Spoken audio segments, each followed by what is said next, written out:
buenos días aquí en Estados Unidos, buenas tardes en España a todos y bienvenidos a nuestra primera mesa redonda virtual como parte de las series de seminarios que están enfocados, como sabéis, a aprender sobre los contratos de reincorporación para investigadores españoles en el extranjero. Y como sabéis, estas mesas redondas se van a tener lugar a lo largo del mes de mayo. Mañana tendremos la segunda. Y bueno, estas sesiones están organizadas por el Comité de Desarrollo Profesional de CUSA y están financiadas por la Comunidad de Madrid. Y sin más demora, es para mí un placer introduciros a los tres panelistas de hoy, los doctores Carmen Unzu, Rubén Fernández Santiago y Alberto Schumacher. Son tres científicos de alto nivel que están asentados en España gracias a contratos de diferentes vías como el Ramón y Cajal o el Miguel Servet. Y bueno, cada uno de ellos además son beneficiarios de estas ayudas en distintas instituciones españolas, además distintas áreas de investigación que incluyen pues, la terapia génica, la enfermedad de Parkinson y la oncología. Y además son beneficiarios de diferentes convocatorias, por lo que creo que este panel va a ser muy, muy enriquecedor para conocer un poco de primera mano sus impresiones. Y bueno, pues me gustaría recordar también que la sesión está siendo grabada, que esto va a hacerse disponible para toda la comunidad de CUSA. Y sin más demora, como digo, vamos a comenzar con una breve introducción de cada panelista. Me gustaría que nos comentarais un poquito pues, cuáles son los puntos positivos y los puntos no tan positivos, no me gusta decir negativos, de ser un Cajal, que nos contéis un poco los principales pues, desafíos y dificultades para que la gente que asiste hoy virtualmente pues, tenga en cuenta a la hora de solicitar estas ayudas y si volvierais a empezar con la solicitud que haríais de manera diferente. Algunos consejos que podáis compartir también con los asistentes y bueno, pues si queréis también contarnos un poco las críticas que recibisteis y cosas que podamos tener en cuenta aquellos que queremos volver en un futuro a España. Las preguntas van a ser todas, por favor, escribirlas en el Q&A que tenéis y al final de la sesión pues tendremos la ronda de cuestiones. Alberto, cuéntanos un poquito tu experiencia. Bueno, hola, buenos días a todos, buenas tardes a los que estamos por aquí, ¿no? Bueno, quería contaros muy brevemente un poco la trayectoria científica que he tenido, un poco para embarcarnos un poco el contexto, ¿no? Yo soy licenciado en bioquímica aquí en Zaragoza, me fui al Centro Nacional de Investigaciones Oncológicas, donde estuve haciendo la tesis con Carmen Guerra y Mariana Barbacid 6 años. Eran jefes grandes, entonces lo que luego yo busqué era un jefe junior he metido en un tema que me gustaba mucho, que era el microentorno tumoral, y estuve trabajando con Joanna Joyce en el Memorial Sloan Kettering Cancer Center. Y ahí estuve desde finales del 9 hasta finales del 12, principio del 13. Eran años muy duros en los que la crisis anterior fueron muy bestias. Yo creo que fui uno de los pocos que pudo volver a España en aquellos momentos. De hecho, no recuerdo si hubo convocatorias de Cajal, pero muchas de las convocatorias se fueron perdiendo. En el año, cuando volví a España, me incorporaron en un ERE. Era de los últimos en llegar, pero me pude salvar porque conseguí una beca de un consorcio de imagen biomédica entre la Comunidad de Madrid y el MIT, que se llamaba Envision, que era una pasada de imagen biomédica, y ahí pude desarrollar unos proyectos que son ahora la base de investigación de mi laboratorio. A España volví a incorporarme al grupo de Máximo Squatrito, un laboratorio de tumores cerebrales que se montaba nuevo en el CENIO. Era una situación win-win, él me dio cierta independencia, aunque trabajaba en el laboratorio para él, por supuesto. Y además lo bueno que tenía es que yo ya había estado trabajando en el CENIO unos años y este era un laboratorio nuevo, entonces bueno, pues vimos una manera de asociarnos. Y luego, bueno, pues cuando ya se terminó esta ayuda del Envision, que eran 2 años, era una ayuda tipo Marie Curie, pero una asociada a un proyecto concreto, también tenía el criterio de movilidad de 2 de los últimos 3 años en el extranjero, etc. Cuando terminó surgió el momento de intentar pedir más ayudas para continuar. Durante la tesis estuve en la FPU, de ahí salté a una Ramón Areces, otro en programa Ibercaja, siempre he ido teniendo diferentes ayudas. El tener la ayuda también te da cierta independencia, ¿no? Cuando ya se acababa esta del consorcio Envision, pedí el Cajal. Lo pedí con la intención no de que me lo dieran, sino como me quedaba 1 o 2 años, en cierto modo empezar a preparar la solicitud y de cierta manera decir, oye, ponerme en lista que en un par de años me toca, ¿no? De una manera de pensarlo así. Y aquí o no te dan nada o te dan todo. Entonces me dieron una ayuda de la Asociación Española contra el Cáncer, me dieron, que además la cuantía económica era creo que mejor, yo no lo recuerdo bien, me dieron el Ramón y Cajal y me dieron otra ayuda que se llama Eduardo Gallego de la Fundación Francisco Cobos. Entonces, bueno, en ese momento si renunciabas al Cajal ya no podías volver a presentarte y era una de las pocas oportunidades que tenías de independizarte. Entonces lo que yo hice fue pactar con mi jefe en que me quedaba un tiempo más para acabar los proyectos y entonces, bueno, pues con otra ayuda que saqué de la Fundación Francisco Cobos, la parte que cofinancia el centro me la pagaba yo mismo, por lo cual en cierto modo le salía gratis. Como los proyectos no terminaban de salir, pues decidí empezar ya mi propio laboratorio. Una de las cosas que me ocurrió que ocurrió al recibir el Cajal es que te empiezan a llamar de muchos sitios. Realmente no sé cuántas plazas hay, pero vamos a poner que hay 50 plazas o 60, pues a lo mejor aplican 400 centros que pueden atraer Cajales. Y es muy importante para universidades y centros españoles tenerlos. No sé muy bien el motivo legal exacto, pero tienen que tener un número de personas con una contratación I3 o con Cajales y tal para poder recibir una ayuda de recursos humanos, alguna historia así, ¿no? Entonces somos muy atractivos por eso y porque se supone que somos competitivos a la hora de conseguir proyectos, por lo cual de los overheads, de los costes indirectos, vas a nutrir a los centros, ¿no? Luego ya demuestras cierta seniority. No, yo soy de Zaragoza, pero nunca había soñado con trabajar en Zaragoza. Es que no lo había ni pensado porque no se podía soñar. Pero bueno, en los años que había estado fuera, ¿no? Casi entre primero Madrid 6-7 años, Nueva York 3-4 y otros 5 en Madrid, en esos 15, 16, 17 años ocurrieron cosas. Surgió el Centro de Investigación Biomédica de Aragón, que es un centro que tiene una infraestructura extraordinaria. Se creó el Instituto de Investigación Sanitaria de Aragón, que es una figura de Carlos III para que los hospitales hagan investigación. Es el instituto al que me adherí con el Cajal y muchos otros. Una de las cosas que me ocurrió cuando conseguí el Cajal es que me llamaron de muchos sitios ofreciendo ofertas un poco extrañas. No voy a decir comunidades, pero vamos, te decían que si vienes en 3 años te haremos funcionario, tendrás un laboratorio de 200 metros cuadrados y tal.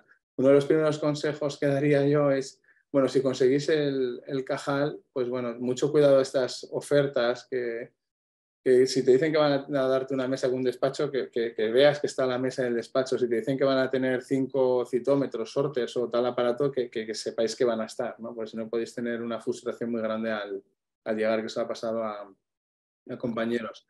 Ahora me entra la duda si pedí un Cajal nada más volver a España. Creo que no, porque bueno, llevaba pocos, no había publicado todavía el artículo de la tesis. Pero uno de los errores que yo creo que cometemos habitualmente es no entender bien las convocatorias. O sea, la convocatoria no es un postdoc para trabajar en otro grupo durante un tiempo, no es que tú seas un científico extraordinario con mogollón de papers y además que tengas una ambición buena y que te haya ido muy bien en la tesis y el postdoc, sino que es un balance de cosas que tienes que ir rellenando o sabiendo para demostrar independencia. Es un paso a la independencia. El Cajal está totalmente desvirtuado. O sea, esto antiguamente se supone que era gente que hacía la tesis bien, hacía un postdoc bien, volvía, se formaba dentro de un grupo y luego ya se independizaba, ¿no?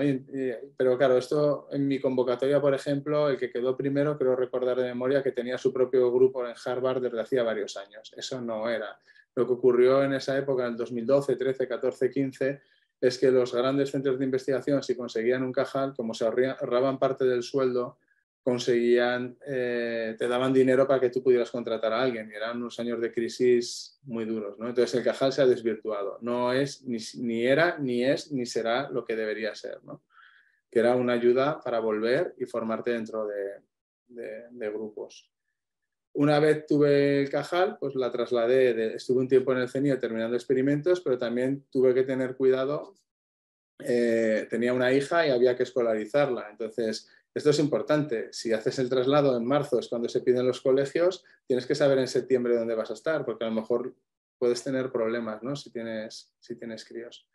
Entonces, bueno, yo empecé al cabo de un año, estaba en Zaragoza y enseguida me cambié a otra ayuda, que es de la Fundación Aragonesa para la Investigación y el Desarrollo, Araiz. La conseguí en cuanto pude y Araiz era una cosa que a lo mejor yo podía haber optado desde el principio.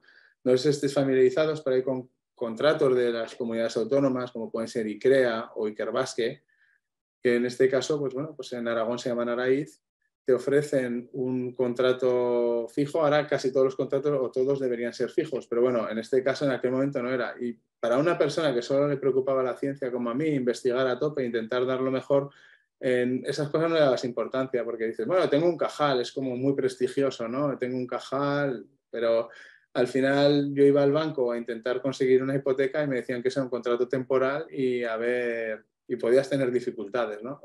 Parece una tontería, pero el tipo de contrato en ese aspecto es importante. El tener una raíz, por ejemplo, a mí me ha dado una, no voy a decir salud mental, pero una tranquilidad en que si hago las cosas bien, me tengo que centrar, porque el cajal, claro, a los 5 años, ¿qué?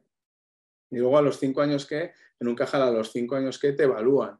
Entonces tienes que ir preparando la evaluación, tienes que entender muy bien cómo te van a evaluar después de 5 años para no liarla, ¿no? Para que si te piden 3 o 4 papers, me lo invento, que no vayas pensando en tener el súper gran paper. Yo creo que es una de las cosas que fallamos todos, que hemos estado en laboratorios que funcionan muy bien, trabajando mucho y luego tienes que montar el tuyo. Entonces hay que cambiar un momento el chip en tienes que consolidar el grupo, tienes que ser capaz de crear un grupo, empezar a tener a la gente que empiezan a salir las cosas. Si a lo mejor vas pensando en el próximo gran Nature, si no tienes la infraestructura para hacerlo, puede ser muy, muy frustrante, ¿no? Y luego estaba mirando así, pues, cosas, tenemos que ver la convocatoria, hay que demostrar independencia. Pues si tú has dirigido estudiantes, si has podido supervisar algún trabajo de grado, máster, si allí en Estados Unidos ha sido teacher assistant en algún curso de doctorado o algo, todo ese tipo de cosas van contando. Y luego, por ejemplo, nosotros pensamos que extranjero es el tiempo que yo he estado en el extranjero, pero estar en el extranjero es muchas cosas. Tienes que demostrar que has estado, pero que has estado, que te han salido los papers, que igual eso sí que lo entendemos, pero también que has participado de proyectos de investigación, que seguro que los Arrow Ones o en algunas ayudas de fundaciones de vuestros jefes estáis como miembros del equipo, pero no lo sabéis. Y a lo mejor no le dais importancia a eso, y eso sí que es experiencia en el extranjero. Si habéis tenido alguna beca europea, internacional, competitiva, eso según cómo se valore también puede ser experiencia internacional, ¿no? Entonces, como para primera ronda, bueno, pues el Cajal pudo ser una oportunidad buena para independizarme, pero no era lo suficientemente atractiva para poder estabilizarme ya cuando tienes una hija pequeña. Es decir, estaba bien, pero puede mejorar. Muchas gracias, Alberto. Es una información súper valiosa. Carmen, ¿cuáles son tus impresiones? Cuéntanos un poquito. Hola Sara, buenas tardes y buenos días a los que nos escucháis desde Estados Unidos. Bueno, primero quiero agradecerte a ti, Sara, y a Cusa la invitación a participar de esta mesa redonda. Y nada, bueno, contaros un poco mi experiencia. Yo soy investigadora en el Centro de Investigación de Médica Aplicada de la Universidad de Navarra, en Pamplona, y llegué hace un año, más o menos, desde Estados Unidos. Mi background investigador es, bueno, yo desarrollo vectores virales para terapia génica de enfermedades raras, que es como muy nicho y también pues precisamente por eso hay que más o menos seguir unos pasos muy concretos. Hice la tesis aquí en el CIMA, en Pamplona, hace bastantes años ya, y en 2012 me fui a hacer un postdoc a Suiza, entre la Universidad de Ginebra y PFL, en un laboratorio que igual los que conocéis un poco vectores virales del doctor Didier Trono, que es uno de los padres de los lentivirus. Entonces hice allí mi postdoc y me surgió la oportunidad de ir a Boston después de 4 o 5 años de postdoc allá para ser investigadora senior en un laboratorio en Harvard y llevar un poco la parte translacional de ese laboratorio, ¿no? Entonces para mí eso fue una oportunidad muy buena y eso también, que ahora se lleva mucho, pero hace muchos años era menos común lo del networking, conocer a gente, que te digan, oye, pues vente y tal. está muy bien. Entonces me fui al laboratorio de Luc Vandenberg, que desarrolla vectores adeno-asociados ahí en Harvard, y entonces allí pues llevaba eso, la parte más translacional. Y claro, Boston es un hervidero de ciencia, de biotech y de todo. Y ahí me surgió también la oportunidad, después de un par de años, de unirme a una biotech que estaba desarrollando también el mismo tipo de tratamientos, pero ahora para otra enfermedad rara del hígado, que es básicamente donde yo trabajaba, sobre todo en hígado, y para llevar el grupo de hígado de investigación preclínica. Entonces tuve la oportunidad de tener mi pequeño grupo en una biotech y empezar ahí un poco a mostrar liderazgo, etcétera, y me pareció algo muy atractivo para mi carrera y ahí que me fui. Y entonces, después de 3 años, ya llegó la pandemia y, como contaba un poco Alberto, pues hay que tener un poco en cuenta todo. Y tanto mi marido como yo somos de España, y entonces nos planteamos un poco volver a España, ¿no? Después de tantos años fuera, que habían sido unos 10 en total, más o menos. Y entonces llegó el momento que comentabas, ¿no? Que nunca te fijas en las convocatorias que hay en España hasta que dices, bueno, y ahora, o sea, quiero volver a España, ¿qué hago, ¿no? ¿Qué oportunidades hay ahí? Hasta ahora en el extranjero parece como que todo fluye más, y luego cuando quieres volver es como más, volver a España hace como más tapón. Y mirando las convocatorias, la Ramón y Cajal parecía algo atractivo. Lo que sí que recomendaría a la gente es, creo que es importante saber a qué centro, o sea, tener un centro al que quieras ir primero. De hecho, o sea, tú pides la Ramón y Cajal con un centro de investigación y tienes que ponerte en contacto primero con el centro de investigación, saber que te van a acoger allí, que vas a tener un sitio, como cuenta Alberto, que ese sitio existe, que de hecho hay que firmar un documento en el que el centro acredita que tú vas a ir allí. Y en mi caso fue volver a casa, ¿no? Un poco. Entonces me puse en contacto con el antiguo departamento, con la doctora Gloria González, que es pionera y es una super crack en mi campo. Y nada, estuvieron contentos de acogerme, pero claro, pues eso, pues hay que traer la financiación y tienes, pues si quieres empezar, pues tienes que traer el dinero, ¿no? Y ver si eres solvente. Y en el caso de la Cajal, las cosas que piden, pues, en realidad lo que es la aplicación es muy sencilla. Tú tienes que hacer así como hay aplicaciones que es un montón de papeleo, esto te piden 2 cosas: tu currículum en el formato que es el CVA, que es el formato, el currículum vitae normalizado, que básicamente tienes que poner tus aportaciones científico-técnicas, y, como dice Alberto, lo tienes que poner bien, tienes que explicar todo lo que has hecho fuera, todas las pequeñas cosas cuentan, si has llevado un estudiante, si no, si te han dado una beca. Por ejemplo, a mí me dieron la Marie Curie cuando me fui a Suiza. Todas esas cosas tienes que indicarlas, si tienes patentes, las aportaciones que has hecho, ¿no? Y luego tienen mucho en cuenta, pues eso, la movilización, la internacionalización, cuánto has estado fuera, por qué, y el liderazgo, ¿no? Que se vea que has ido poco a poco avanzando en tu carrera de ser un predoc a ser un postdoc que ya más o menos llevas tu proyecto, a llevar varios proyectos, llevar a gente y poder ser una persona independiente.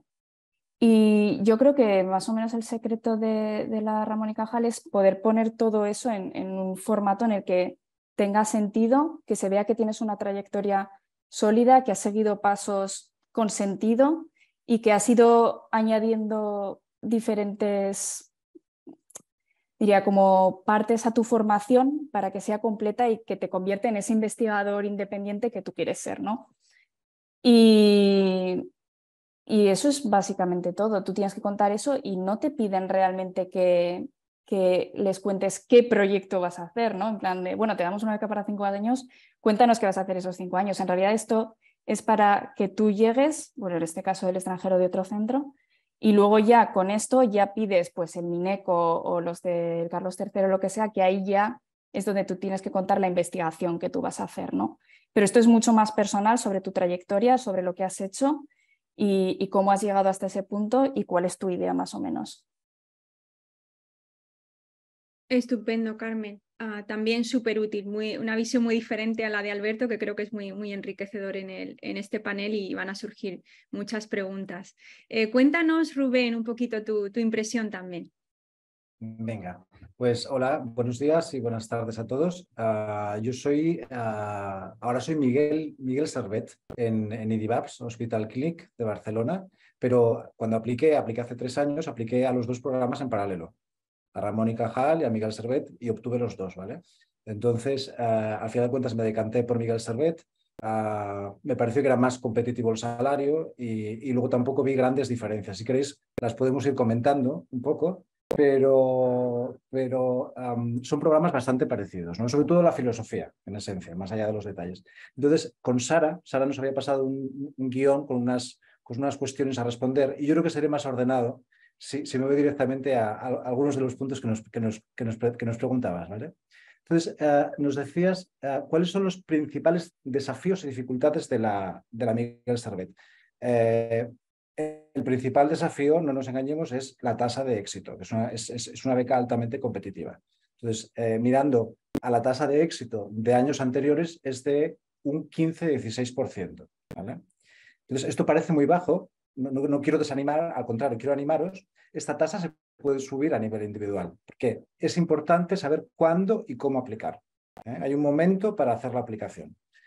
¿Cuándo es el momento de aplicar? Pues cuando tu productividad es lo suficientemente buena, suficientemente alta, la trayectoria denota un suficiente grado de liderazgo al final, ¿no? Todo ello dentro del límite de aplicación, que es 10 años. O sea, tienes un límite desde la defensa de la tesis de máximo de 10 años, más interrupciones que pueden ser paternidad, maternidad, dependencia, una baja por sanidad. Entonces, seguramente cuando estás lo suficientemente maduro como investigador para poder hacer la aplicación que decía Carmen, una aplicación muy, muy pensada. Consejos para la solicitud. Voy a dar brevemente puntos, luego en la ronda de preguntas, si queréis, podéis preguntar.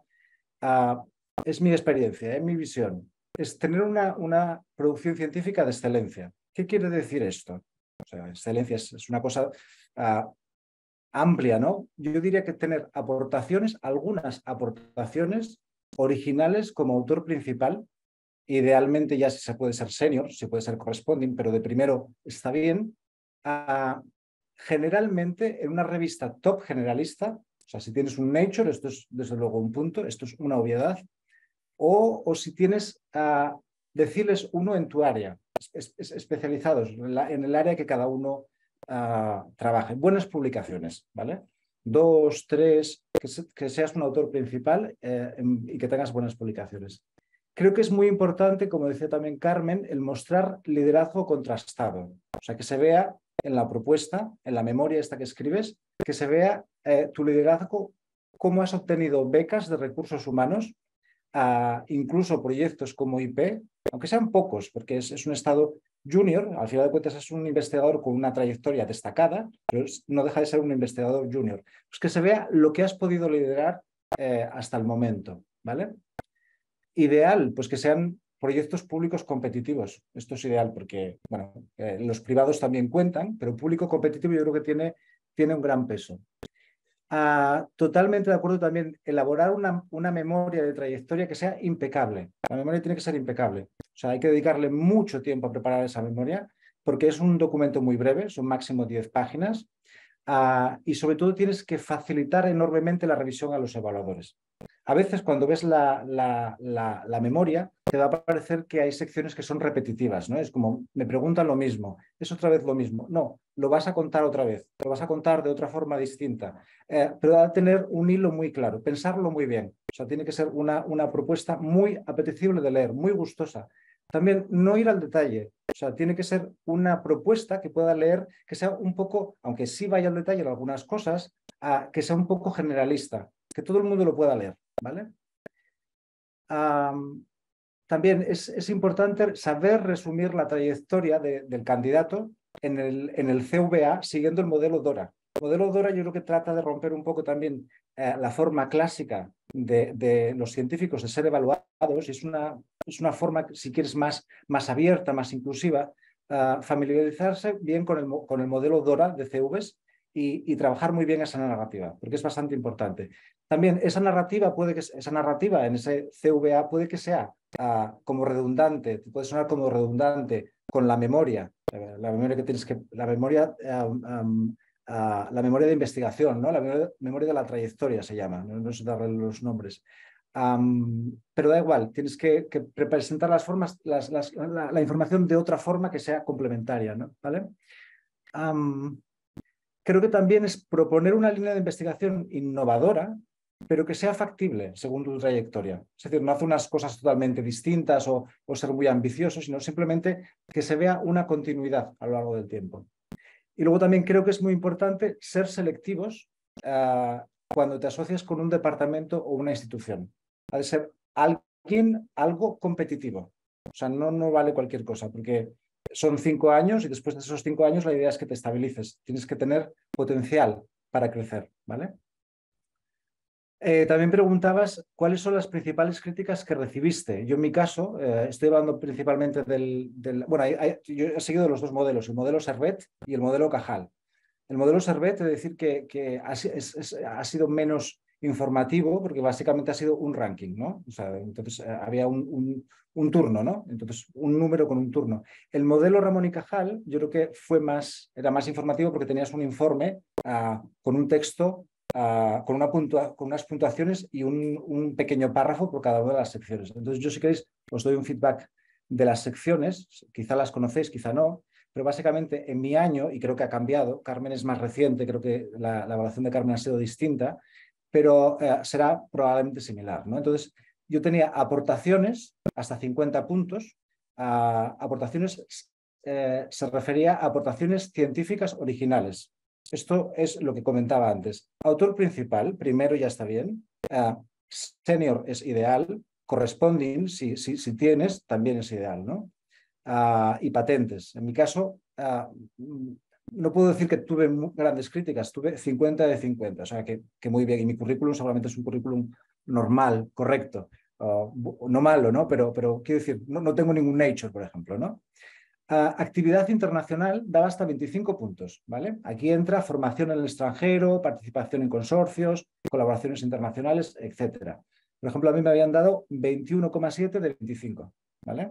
Y esto fue lo que me evaluaron más bajo.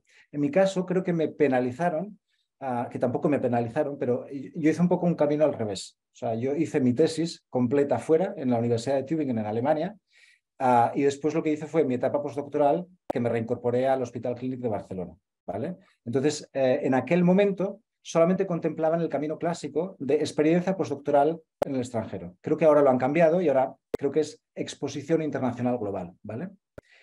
Dice restos de méritos, esto eran 5 puntos. Aquí entraba difusión, comunicación, open access, docencia, supervisión, cosas complementarias. 5 puntos, me habían dado 5. Y luego el último apartado era capacidad. Daban hasta 20 puntos, me dieron 20 puntos y aquí evaluaban liderazgo con becas de recursos humanos, becas propias, y proyectos como investigador principal. Idealmente también públicos competitivos. Entonces, bueno, yo aquí creo que daba el perfil bastante bien también porque en recursos humanos yo había vuelto con una Marie Curie y bueno, me dice un carrerón de fondo, porque hice Marie Curie, Juan de la Cierva, después fui junior, ¿cómo se dice? Joven investigador con Mineco, GIN. Esto ya me permitió ser investigador principal de proyectos propios, esto fue en el 2016, creo. Y luego, pues, claro, me abrió la puerta para Ramón y Cajal y para Miguel Servet, ¿no? Y también había liderado ya algunos proyectos como investigador principal. Yo creo que esto tanto nacionales como americanos, por lo cual yo creo que esto me fue bastante útil. También aquí te evalúan, en capacidad te evalúan la expertise que tengas en el tema, o sea, que se vea que la línea de investigación futura que tú propones tienes experiencia demostrable en ella, ¿no? Pues ¿con qué? Con publicaciones, al final con publicaciones y con proyectos, ¿vale? Y que se vea sobre todo el potencial que tienes para liderar esta línea de investigación. Y luego también nos preguntabas, Sara, ¿cuáles son los principales puntos positivos y negativos de ser un Cajal? ¿Vale? También voy a intentar responder por puntos. Positivos es básicamente un programa tenure track. Entonces, es un plan de estabilización para investigadores de trayectoria destacada, lo cual está clara la filosofía del programa. El objetivo último del programa es la independencia del IP. la creación de nuevos grupos en un término medio y el relevo generacional, que es un problema en España, ahora mismo es un problema que hay importante, ¿no? Hay muchos grupos envejecidos y la renovación pues, no siempre está clara, ¿no? Entonces, bueno, es importante. También para mí positivo es el salario, tienes un salario de 5 años más un budget de investigación que es en el peor de los casos de 50K y en el mejor de los casos, esto es nuevo de esta convocatoria de este año, puede llegar a ser de 120K. 120K es una cantidad que está bastante bien para un investigador junior. Son o pueden aspirar a estos 120K investigadores que hayan tenido un contrato ininterrumpido durante los últimos 3 años en un centro extranjero. Y supongo que también que cumplan los méritos, ¿no? De publicaciones y de proyectos, ¿vale? Y dentro de este pack, o sea, el salario, el budget de investigación de 50K o de 120K, también está, o yo lo incluyo como ventaja, el acceso al plan nacional. Si tú eres un Ramón y Cajal, al año siguiente vas a tener o has de tener un plan nacional automáticamente. Pero lo que es más, si todo funciona bien, lo normal, si has hecho buen trabajo, lo normal es que sea renovable a una segunda convocatoria, ¿vale? Y los planes nacionales normalmente están bien financiados. O sea que todo el pack yo creo que es una oportunidad muy buena. Puntos negativos. El programa de Ramón y Cajal está diseñado por la agencia estatal básicamente para la estabilización de investigadores después de 5 años. Pero no obstante, el compromiso de la institución o el departamento que te acoge no es vinculante. Con lo cual, en último término, pasados esos 5 años, es la institución enteramente quien decide si te estabiliza o no te estabiliza, ¿vale? Entonces, esto también va en la línea con lo que decía Alberto. Es importante asociarte con una institución que no tenga una filosofía de Ramón y Cajal igual un postdoc gratis, porque no es la filosofía del programa y es donde no quieres caer, ¿vale? Y luego una última desventaja es que no todas las instituciones o departamentos solicitan plazas de Ramón y Cajal, ¿vale? Entonces hay instituciones a las que no puedes acceder porque simplemente no se han presentado al programa, ¿vale? Y esto depende también de las políticas de los centros. Y bueno, esto es un poco mi experiencia. También con Miguel Servet, que es la beca realmente que tengo, diría que no es muy diferente, tanto en cuanto Miguel Servet tiene yo le llamo la mochila de investigación, son 40K, que creo que es como los 50K, 40 o 50K de Miguel Servet, de Ramón y Cajal, perdón. ¿Qué más? La cuestión de la estabilización es exactamente igual que en Ramón y Cajal, es decir, el Instituto de Salud Carlos III diseña el programa para que se estabilicen investigadores después de 5 años, pero pasados los 5 años es enteramente una decisión de la institución que acoge, ¿vale? Y también el último punto que decía, no todas las instituciones solicitan Ramón y Cajal, lo mismo aplica a Miguel Servet. No todas solicitan Miguel Servet.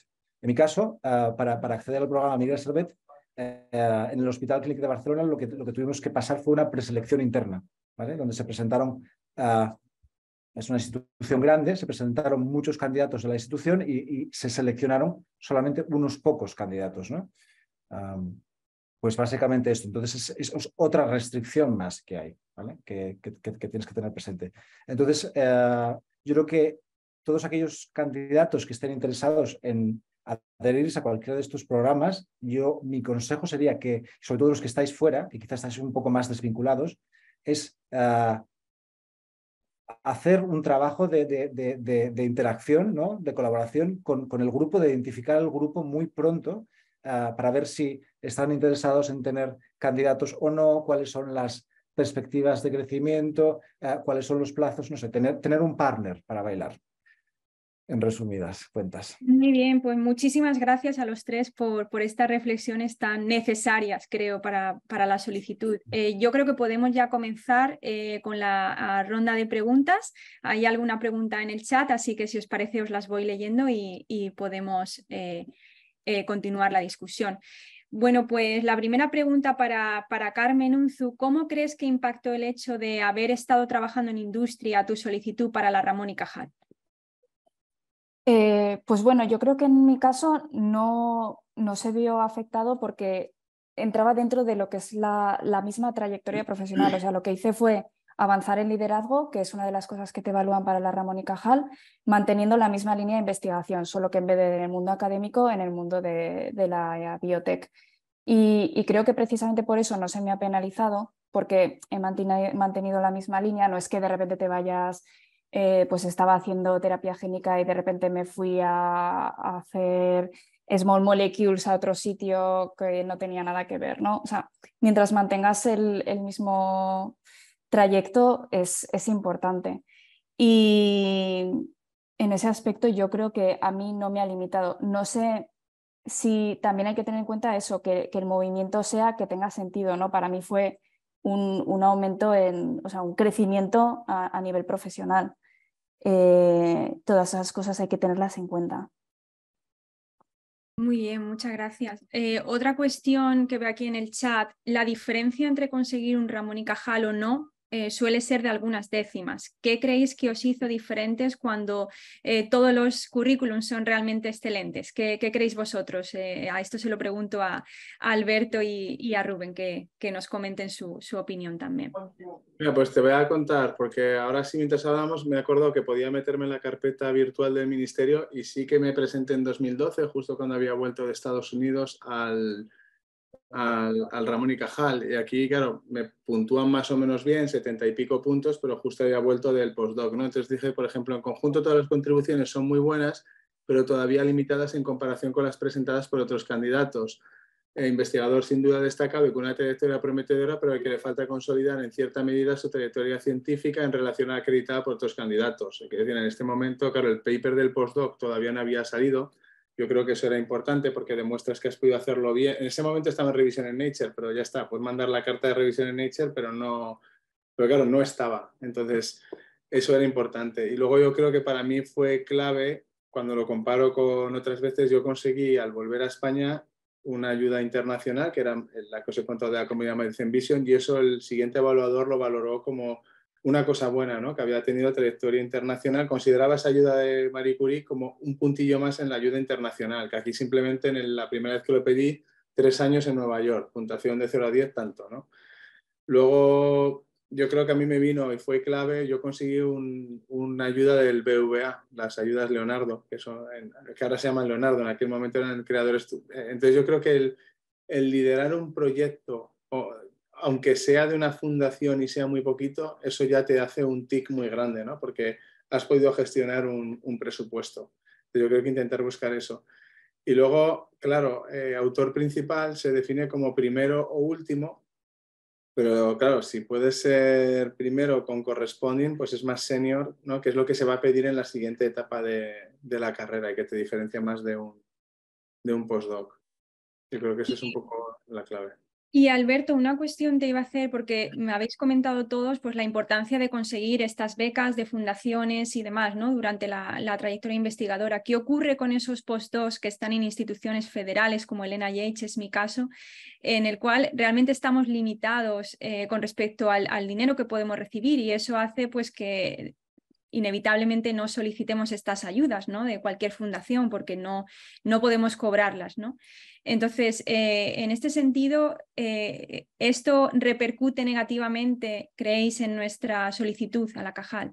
Dale una vuelta. Si has conseguido una beca postdoctoral de otra fundación, a lo mejor así que has podido pedirlo, ¿no? O si has conseguido, o intenta mostrar seniority por otro lado y explica que, bueno, dadas las políticas de Lena Yates por el funding que recibe, no has podido pedir proyectos, pero que estás intentando conseguir o estás aplicando a proyectos en España, con lo que te gustaría montar tu línea, ¿no? Yo intentaría dar un poco la vuelta ahí. Que se vea que conoces el sitio al que te quieres incorporar, aunque no es tan importante, pero bueno, ya parece que has establecido unos contactos, ¿no? Y Y luego yo lo creo que que no sé, comentaba, uy, perdón. no soy panelista, pero bueno, si veo que una persona la veo que está muy bien en Estados Unidos, que no me sugiere del todo que va a volver, que lo está probando por mirar, y a otro sé que es la última convocatoria en lo que lo puede pedir, no lo sé, o sea, no está en un panel del Ramón y Cajal, pero entiendo que ese tipo de cosas se considerarán, ¿no? De alguna manera.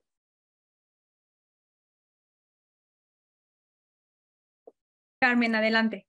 No, solo quería añadir a lo que estaba diciendo Alberto que lo que comentaba Rubén antes también, ¿no? Que tengáis en cuenta que es la evaluación DORA, que no tiene en cuenta solo el factor de impacto, el número de citaciones o los papers, que también, pero tiene en cuenta eso, si no estás en el NIH, si no puedes pedir becas de fundaciones, pero garantizas que tú dentro del NIH lideras un pequeño grupo, tienes tu pequeña línea de investigación dentro de con tu PI o lo que sea, has sido mentor. Es muy importante demostrar que mentorazgo, ¿no?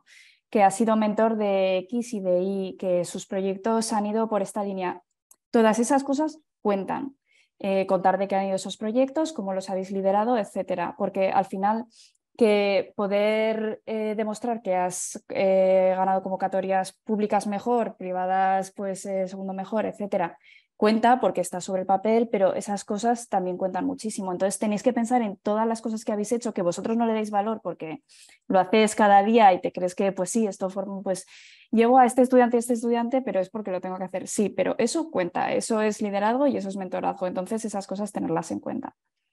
Y luego, perdón, no sé muy bien, pero hilando un poco con esto, según las ayudas, porque claro, esto es Servet y Cajal, pero para muchos otros también tiene que quedar muy claro que sabes dónde vas y dónde te incorporas y que vas a añadir valor. O sea, no voy a ir a un sitio a hacer exactamente lo que ya hacen o no voy a intentar competir con el Broad Institute de secuenciación masiva o con la persona que decía Carmen en Suiza, en un centro en el que no puedo ni siquiera trabajar con virus, ¿no? Entonces que quede muy claro que bueno, que has identificado las fortalezas del sitio en el que estás. Yo aquí estoy en el parking de un hospital y tengo un acceso a muestras y a investigación clínica brutal, pero sin embargo no puedo hacer una secuenciación masiva, aunque tengamos mogollón de secuenciadores aquí, para competir con el Broad Institute, ¿no? Entonces hay que, y sin embargo, por ejemplo, aquí en Aragón hay ingenieros muy buenos, entonces que denote que conoces dónde vienes. No estoy aquí porque soy de Zaragoza, estoy aquí porque estoy en un centro que es muy bueno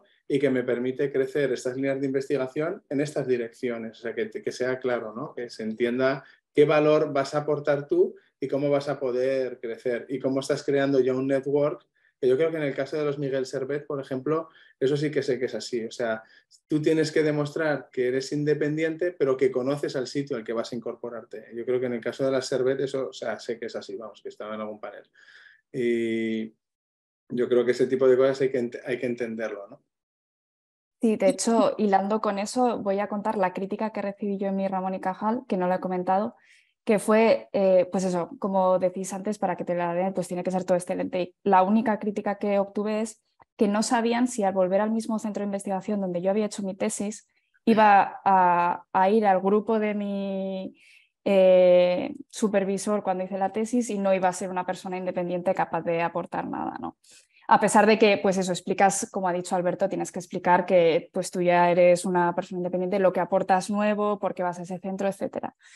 Y me pareció muy curioso porque o sea, hacemos cosas muy diferentes ahora mismo. Y de hecho, este año me he fijado que en la convocatoria, para los que supongo que ya se habrán fijado los que les interesan, han puesto como restricción que tú no puedes volver de Ramón y Cajal al mismo centro donde tú has hecho tu tesis, para que lo tengáis en cuenta, lo cual a mí sí me parece una limitación, porque mucha gente pues, ha hecho la tesis, se ha especializado en una línea de investigación, ha seguido esa línea continuamente. Entonces, yo, por ejemplo, al centro que he vuelto es porque también es un centro pionero en España en terapia génica. O sea, no podría hay 2 centros más en España donde puedo hacer lo que yo hago, ¿no? Entonces, esas cosas las miran y las tienen en cuenta y para que las tengáis en cuenta también. Bueno, pero ahí podrías hacer una trampa. Si estás en Navarra, no conozco el sistema navarro, pero en Aragón podría hacerlo vía universidad, vía hospital, vía Instituto de Investigación Sanitaria, quiero decir que algunos no trampa, quiere decir que a lo mejor de alguna manera se le podría dar otra institución, ¿no? Que una sería vuelta. eso. Y Muchos centros comparten Que están instituciones. asociados. Ya aquí no se podría, pero igual en otras comunidades sí. O sea, esas No, cosas hay que tenerlas en cuenta y como no, dice pero Alberto, no, pensarlo también. que lo desconozco, porque Pamplona no lo conozco bien, pero no sé si se podría hacer vía CIMA, vía un SASQ, no tengo ni idea. Hay otra cuestión aquí en el chat. ¿Cuál fue vuestra estrategia para identificar y contactar con centros en los que os podríais incorporar tras vuestra estancia en el extranjero? Creo que cada uno tenéis también visiones diferentes. Rubén, quizá te gustaría a ti comentarnos un poquito. Bueno, sí, yo creo que es importante mantener una network de colaboración y de sinergia constante siempre, ¿no? Ir mucho a congresos, a no perder, sobre todo los que están fuera, es fácil perder el link con España, ¿no? Entonces, si lo que te interesa es volver, y es muy fácil desvincularte, no sé, pues mantener contactos pues, con tu antiguo grupo, con otros grupos, buscar colaboraciones y que sean partes pequeñitas del proyecto que estás haciendo. Seguramente que si estás haciendo un proyecto allá y tienes, imagínate, estás trabajando con pacientes, seguramente que puedes establecer una colaboración con algún centro en este momento que represente una parte pequeña del proyecto, pero que te permite establecer un link y, bueno, pues ya con instituciones que te interesan, con científicos que te interesan. No sé, no es fácil, pero se tiene que hacer. Muy... En mi caso concreto, la vida te va colocando. Quiero decir, yo era tremendamente ambicioso. Yo hice la tesis en el grupo de Mariana Barbacid con Carmen Guerra. Mi objetivo era volver al CENIO de junior y identifiqué los temas, microentorno tumoral, metástasis y tal. Y yo iba por eso. Y me fue muy bien en Estados Unidos, pero no llegué a tener el paper a tiempo o hubiera necesitado quedarme un tiempo más. En aquel momento se juntaron varias cosas. Cuando ya llevas más de 3 años, el housing del Memorial se acababa. Mi mujer, que no es científica, pues no tenía las mismas facilidades para encontrar trabajo que yo. Queríamos tener una familia y mi padre se estaba muriendo. Entonces eso fue un cóctel de cosas que además surgió una oportunidad de poder volver a Madrid, al CENIO, ¿no? Que para mí seguía siendo un centro muy bueno, en una posición que no era independiente total, pero era staff scientist y bueno, pues yo volví, la vida te va colocando y no me arrepiento. O sea, al final tienes que ver dónde estás y estar contento con lo que tienes. Yo pedí el Cajal sin mucho ánimo de que me lo dieran. O sea, yo llevaba 2 o 3 años de vuelta en España, quería que, o 3 años, lo pedí, no me lo dieron, entonces conseguí esta ayuda de 3 años del Envision y quería continuar por tener independencia. Entonces pedí pensando que me darían la beca de la ACC, de la Asociación Española contra el Cáncer, y esto para ir generándolo, porque tampoco tenía muy claro que me quisiera independizar.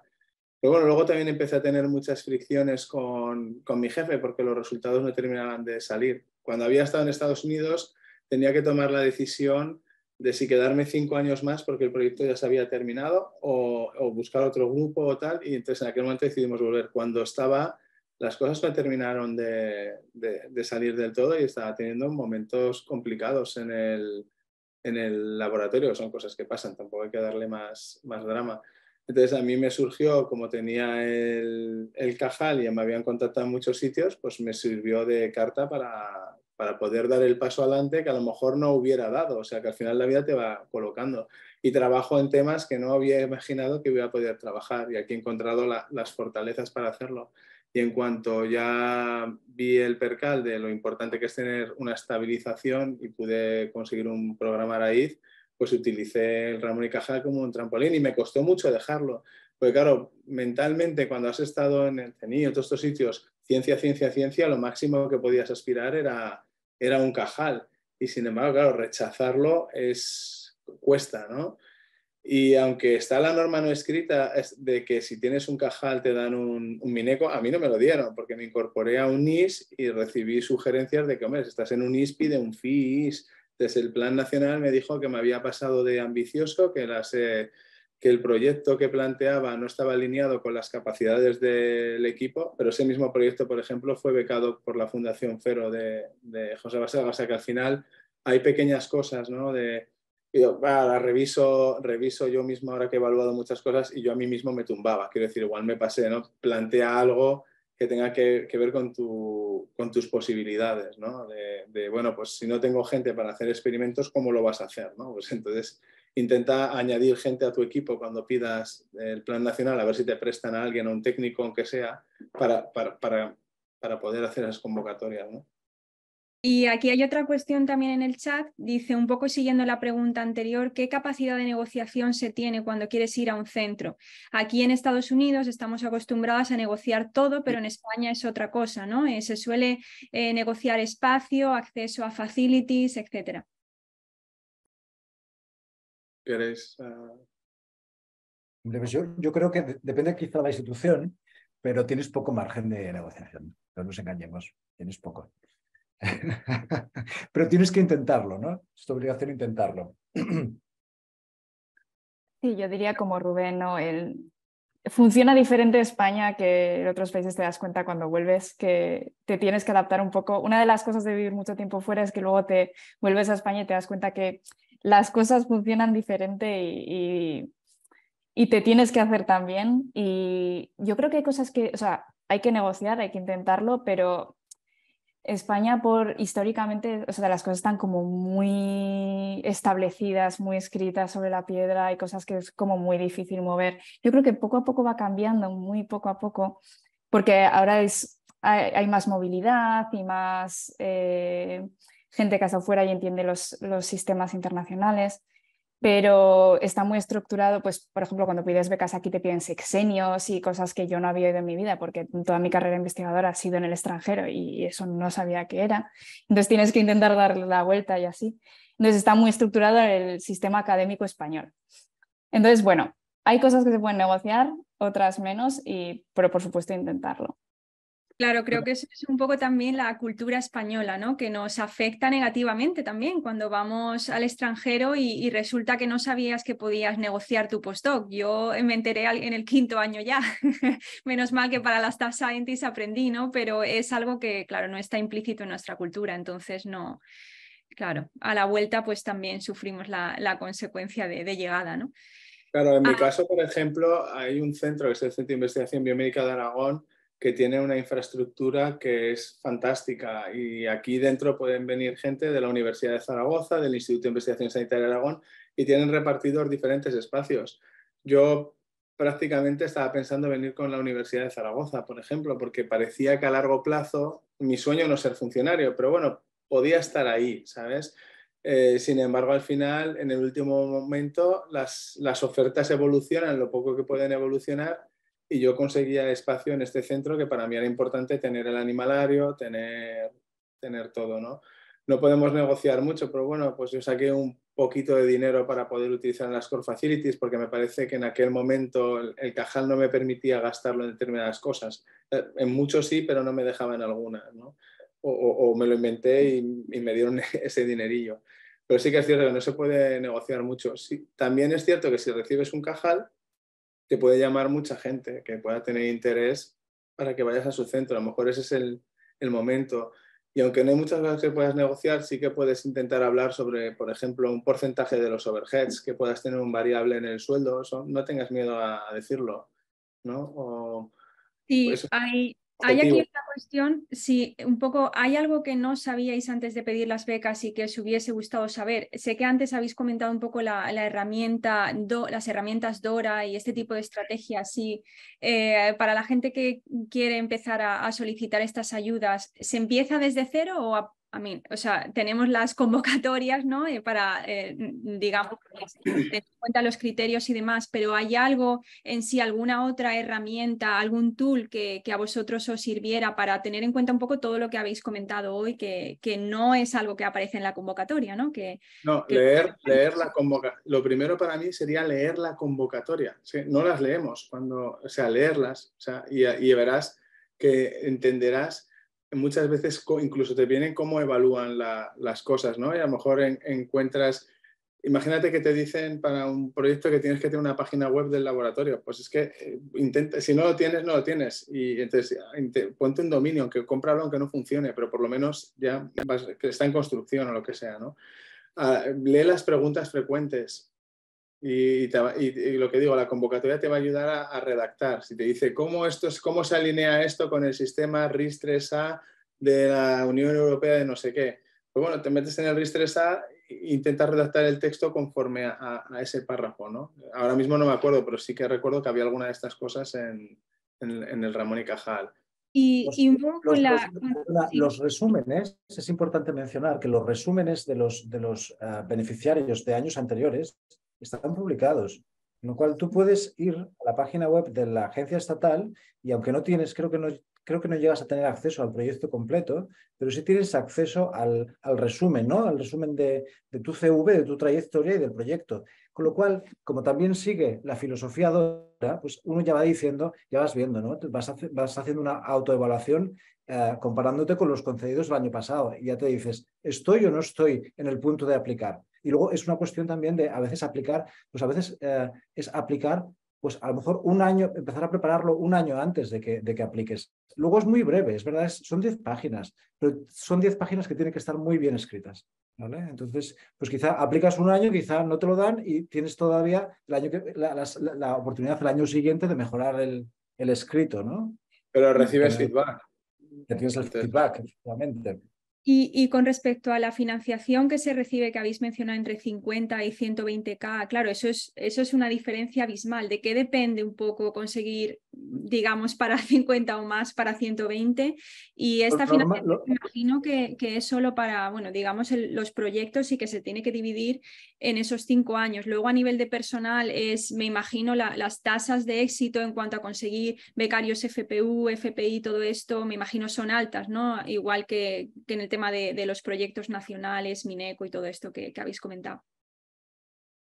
Básicamente yo creo que son temas distintos, ¿no?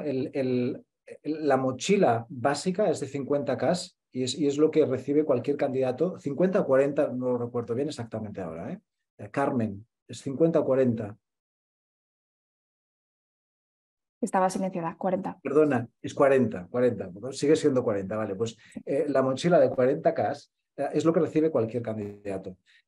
Yo creo que solamente aquellas candidaturas que tengan una evaluación muy positiva y cumplan el requisito de haber estado con un contrato ininterrumpido en el extranjero los últimos 3 años, solamente las más altas, de todas las áreas, escucha, son 19 áreas, ¿eh? Es decir, cada área debería de tener uno o dos, uno, dos, sí, 2, 3, algo así. Los top end. Quizá eso no es realista aspirar a tener los 120K, si es más una cuestión de, pues depende en el saco que caigas, tener los 50K todo el mundo los va a tener.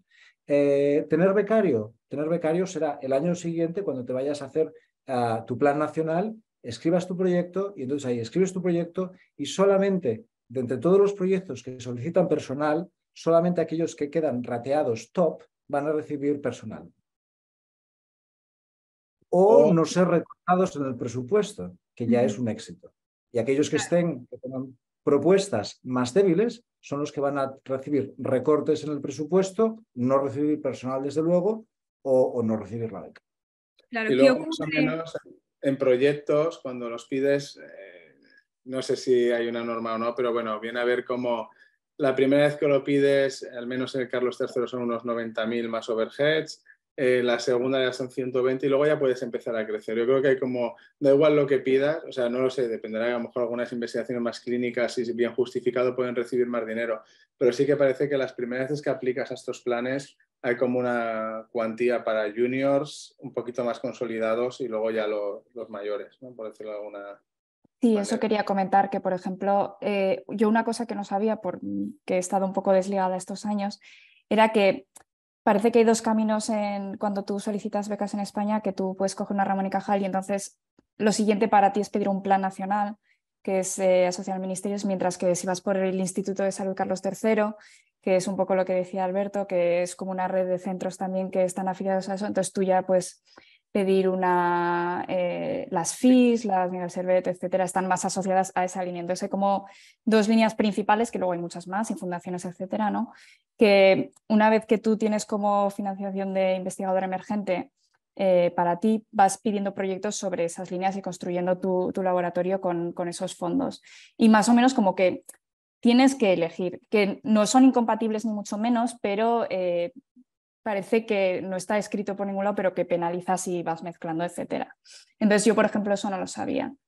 Y luego otra cosa que es de este año que creo que es importante con respecto a la estabilización, porque nos mandaron una carta hace poco a los Cajales que habíamos recibido el año pasado, que Si estás en un centro público, si es privado es como decían mis compañeros, ¿no? Que depende un poco del centro que tú al final de los 5 años te estabilicen, pero si es público tiene la obligación de estabilizarte. Y eso es nuevo de ahora. Sí, esto es muy positivo. ¿Y cómo de preocupante es el no conseguir financiación? Me refiero, ¿cómo es ese cuello de botella? ¿Hay cajales que no consiguen financiación del Plan Nacional y para personal? ¿Y cómo de preocupados estáis en ese sentido? Yo creo que ¿Hay facilidades o...? Sí. No, a ver, depende del centro, te podrán dar alguna ayuda, tienes esa mochila para el primer año, pero el timing es importante. Quiero decir, si te vas a incorporar con un cajal en marzo y la convocatoria del Plan Nacional ha sido en enero y no has aplicado, hasta el enero siguiente no vas a poder aplicar, por lo cual, antes que se resuelve y no te estás yendo a junio. Entonces, intentar estar al loro de esas convocatorias, que ahora no recuerdo si es final de año o principio, que ya me pierdo, como en este país no tenemos un calendario, que es lo que hace falta. No, si decimos que no hay dinero, pero un calendario, las ERC son abril, agosto, ¿sabes? Pero esto no hay manera de saberlo. Entonces hay que jugar con mucho cuidado, porque eso nos pasó cuando volvimos de Estados Unidos, mi jefe máximo no pensó en eso, no lo asesoraron bien. Volvimos a España, vamos a poner en enero, la convocatoria había sido en noviembre. Por la crisis que hubo en un año y pico no se pudo pedir y ahí sí que pasas un cuello de botella interesante sin financiación. Luego, a ver, las cosas van fluyendo. Lo que yo creo que hay una cosa que me ha costado a mí mucho una vez empiezas es, no se trata de hacer buena ciencia, ir a por el Nature ahora o lo que sea. Si puedes, genial. Y si has heredado proyectos y puedes continuar, genial. Pero lo importante es montar el labo y consolidarlo. Eso es importante, ir haciendo el equipo. O sea, ahora estás en otra etapa, ahora tienes que ir haciendo el equipo. Si no, lo que te puede pasar es que seas muy ambicioso o ambiciosa, intentes ir a por el Nature, no tengas los recursos humanos suficientes para ayudarte, te quedes ahí, intentes mandar el paper grande y a la hora de evaluarte te digan no has ido cumpliendo, no has ido publicando poco a poco, no has ido consiguiendo más proyectos y al final, O sea, he visto que le ha pasado a gente. ¿Y cómo de factible es cambiarse a otra institución en mitad de la Cajal si las cosas no funcionan? Si la institución ha solicitado Ramón y Cajal, es posible, porque es una beca propia. Pero si no ha solicitado, no puedes cambiarte a otra institución. Es decir, si a ti te conceden a la la que tú Cajal... te quieres cambiar, sí, Sí, claro, la claro. institución a la que tú te quieres cambiar tiene que haber pedido tener un Cajal. Pero eso no es un problema, ¿no? Puesto que tú has conseguido ese contrato y tú tienes tu financiación que lo mueves, digamos que estoy en Madrid, me quiero ir a Barcelona en el segundo año. ¿No? Yo lo hice. O sea, a ver, tienes que tener cuidado porque de la mochila a ver cuánto te gastas, porque si no te puedes ir a una institución nueva sin un duro. O en mi caso, claro, terminaba historias y mi idea era independizarme. La mochila no la toqué y eso también es de las cosas que me causaron problemas. Para independizarme con la mochila, para poder empezar, porque si no, claro, empezar sin proyecto y sin dinero es todavía más difícil. Pero vamos, que en principio no hay problema. O sea, el procedimiento, siempre que hay un acuerdo entre instituciones, como bien ha dicho Rubén, tienes que ser un sitio que haya solicitado Cajales, no sé si en tu misma convocatoria o al menos en la última convocatoria, ¿no? Pero bueno, más o menos a los sitios a los que vas a ir, más o menos tienen, sí. Sí, de hecho yo creo que es más importante tener muy claro la primera vez que lo pides, que el centro al que te vas a adherir cuenta con Ramón y Cajal, que te va a acoger, etcétera, porque yo conozco casos de un par de compañeros de la misma convocatoria que yo, que le dijeron, bueno, sí, pide la Cajal como por probar, y luego resulta que el centro no quería tener o no le interesaba tener Cajales y por lo tanto tuvieron que buscarse un centro después y luego eso puede ser un proceso bastante dramático y traumático por el que no quieres pasar. Entonces, asegurarte bien que con quien lo estás pidiendo es donde quieres estar. Y luego, si más adelante no fluyen las cosas y te quieres cambiar, bueno, pero de entrada que eso esté claro, que desde fuera, o sea, hacerlo desde el extranjero es complicado. Entonces, para eso es muy importante el networking, el network que tengáis.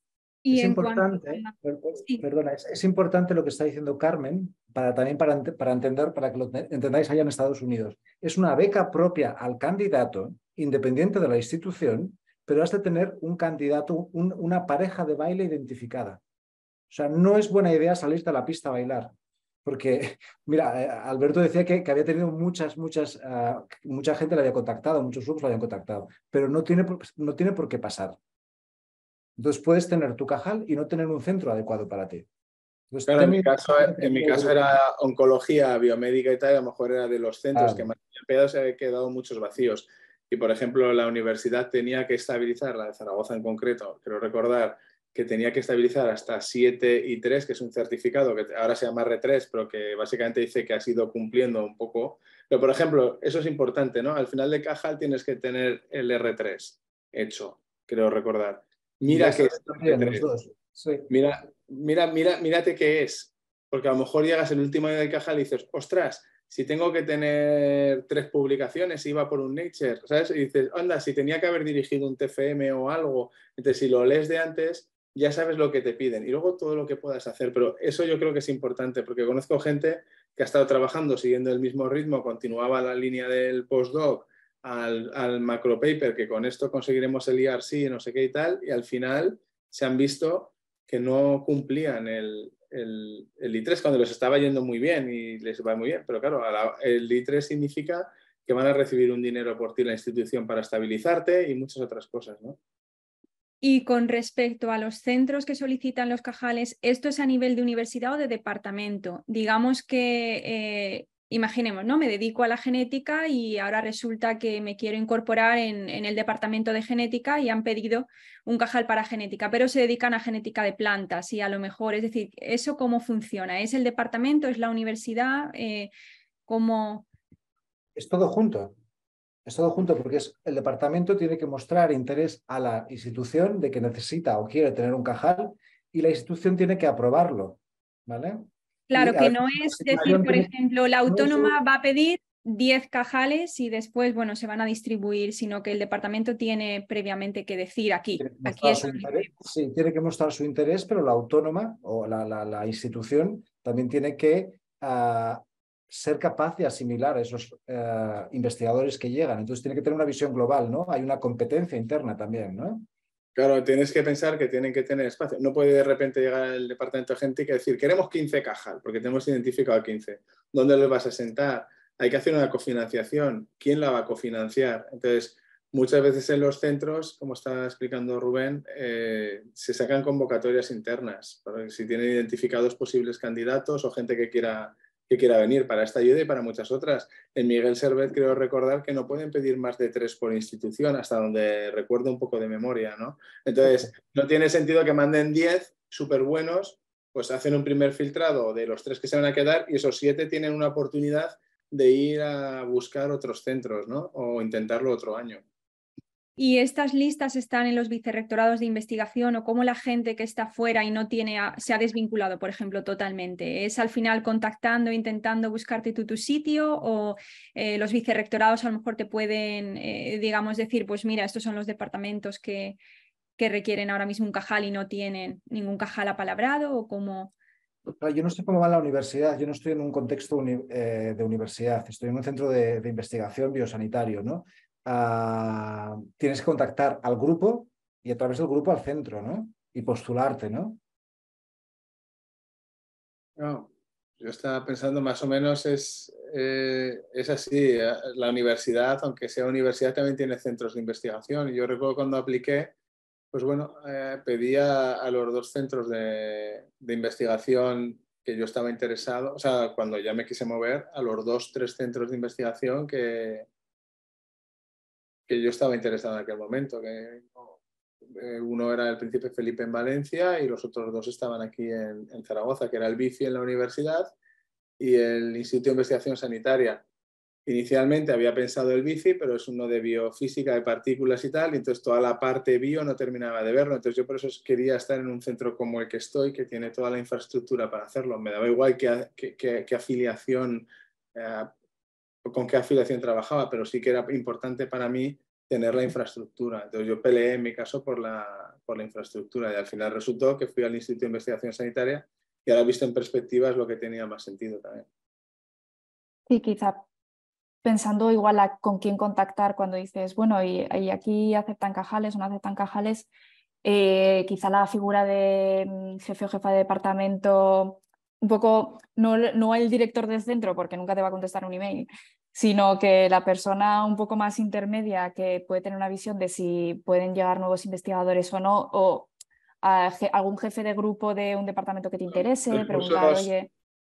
Sí. Lo que estoy pensando yo es recursos humanos. O sea, por ejemplo, en la Universidad de Zaragoza tendrías que ir al vicerrectorado de política científica y aquí en mi instituto a personal, a recursos humanos. Pero ellos tienen que sacar cuántas convocatorias y cómo las van a cofinanciar. Sí, depende del centro. Muy bien, pues yo creo que ya estamos en la hora. Muchísimas gracias por esta discusión tan interesante y tan valiosa. Creo que nos va a ayudar mucho a todos si alguna vez queremos volver a España. Voy a ver si hay alguna cuestión. No, todo comentarios positivos, súper interesante. Os deseamos lo mejor. Os admiramos mucho a los científicos que estáis en España, conocemos las dificultades, aquí quizá es más sencillo el tema de la financiación, así que tenéis muchísimo mérito. Y bueno, pues esperamos conocernos en persona, vernos en persona en algún momento y que sepáis que CUSA está aquí también para lo que necesitéis. Gracias, Sara. Bien. Saludos. Muchas gracias y animaros. O sea, está mal, la situación es dura, pero estamos mucho mejor. Quiero decir, lo ha contado Rubén, mucha gente se tiene que jubilar, mucha menos gente está empezando a hacer un postdoc, están cambiando los valores de la sociedad y además están ocurriendo más ayudas de retorno, ¿no? Cuando yo empecé, el Ramón y Cajal era algo nuevo y ahora hemos estado hablando y cree Iker Vázquez, Araiz, Miguel Servet, Río Ortega, Juan de la Cierva. Quiere decir que empieza a haber ayudas. Al final todo el mundo, si se esfuerza lo suficiente, acaba encontrando el camino. Así que nada, mucho ánimo. Totalmente, estoy con Alberto también. O sea, animaros porque no dejarse desanimar, ¿no? Por el sistema que parece muy complejo y que España... Tampoco es cierto, se puede hacer ciencia buena en España también y trabajar feliz también en España. Con lo cual, animaros. Y también es muy difícil, los procesos selectivos son muy difíciles, es verdad, pero bueno, supongo que es lo que nos diferencia también a nuestro camino como científicos, ¿no? La meritocracia, el esfuerzo, el trabajo constante, pero seguir, sí, intentarlo, hay que intentarlo. Yo os digo cómo funciono yo en las becas. Yo siempre pienso que la beca no es para mí, pero siempre trabajo todo lo más que puedo. Y normalmente voy consiguiendo las que necesito, ¿no? Entonces yo creo que es una buena filosofía. Yo tengo otra, pues eso vale A ver. que igual no es la más apropiada, pero si no puedo ganar, no juego. O sea, elijo muy bien a que me presente. No, o sea, es decir, evalúo muy bien la convocatoria y, hombre, si creo que puedo tener alguna opción o veo que... Pero si no, es lo que decimos. Para enfermedades raras, yo trabajo en un tumor cerebral que es raro, pero no es lo que pensamos como una enfermedad rara. Aplicar ahí, pues a lo mejor hay suerte, si se presenta poca gente lo consigues, pero normalmente pensamos en enfermedades genéticas, metabólicas, etcétera, ¿no?